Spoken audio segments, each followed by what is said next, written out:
Hello, I'm Sam Wayne. So in this presentation, I'm going to show you some of the results of our research with the Atlas robot. It was in collaboration with Matthew Butler, also at Harper Adams, like myself, and Anthony Bautista, who's at the University of Santo Tomas in the Philippines. Both myself and Matt are in the UK.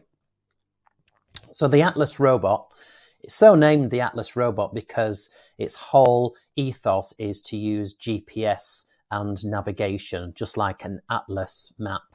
So it's been around since about 2015, and it was developed as part of a summer school. I designed the printed circuit board, and it's all manufactured and developed in the UK.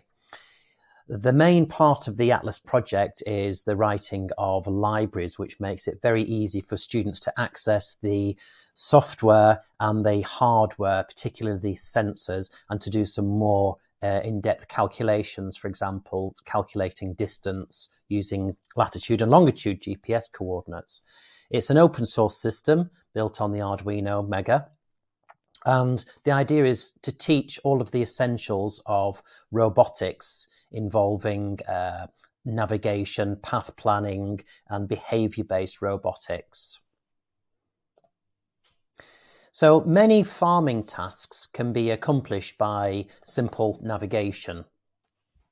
So whether it's bringing items to a farmer, or whether it's doing a simple hoeing task, which is using accurate GPS. We can hoe in between crops, for example, once we've planted the crops in exact locations, and we can also weed in between the crops.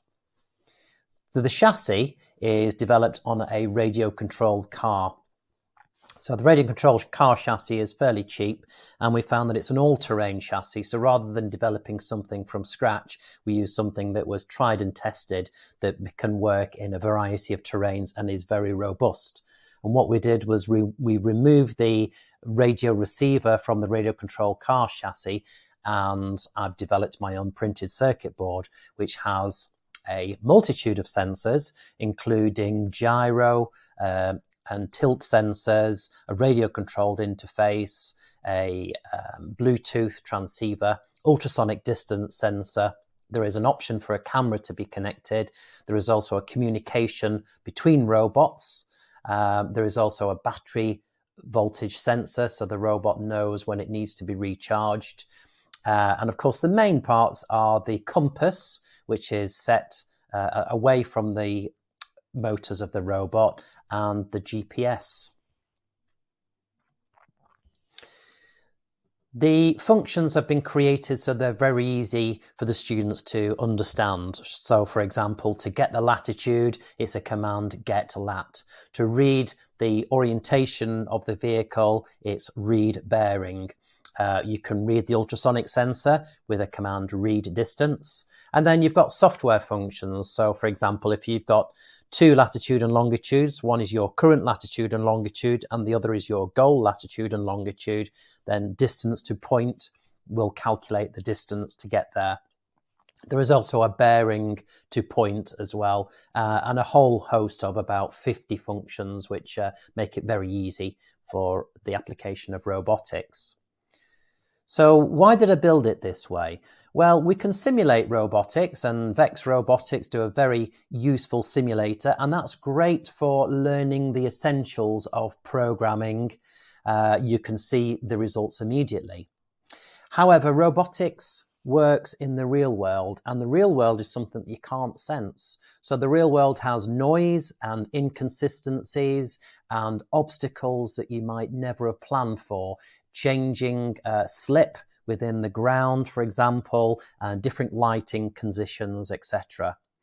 So we want students to have an experience viewing the Kolb cycle here, reflect on what's happened, draw some conclusions, and then have the active experimentation. And that is really a learning cycle that we want the students to go through, which really only works in a real world situation, not simulation, because simulation will work first time, every time, without any consistencies, without any noise. Robotics is a practical subject. It works in the real world. We want students to have a hands-on feel for engineering.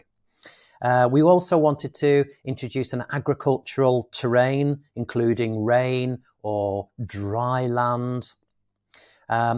Also, we simulated the slow hydraulics. So if you're applying robotics into a real tractor system, the steer might not be as fast responding as you might anticipate. So there is an option to make the steer on this vehicle very slow. It might take a few seconds to steer from one position to another, just as a hydraulic system would, and that can can alter the control loop and can make something unstable if you haven't planned for the slow actuation. So students get a feel for the effects of slow actuation. So, as an example, I'll show you how that our students learn to navigate a robot to a goal position. And to navigate a robot to a goal position, maybe it's taking a spanner to a farmer who needs it. The main thing is it all works on bearing. So what is your goal bearing? What is your current bearing? And the difference between the goal bearing and the current bearing will activate the steer angle. So as a control loop, we have it like this. So on the left, we have the desired bearing of where we need the robot to travel to. On the far right, we've got the actual bearing, which is where the robot really is. That can be sensed by a compass sensor or a bearing sensor.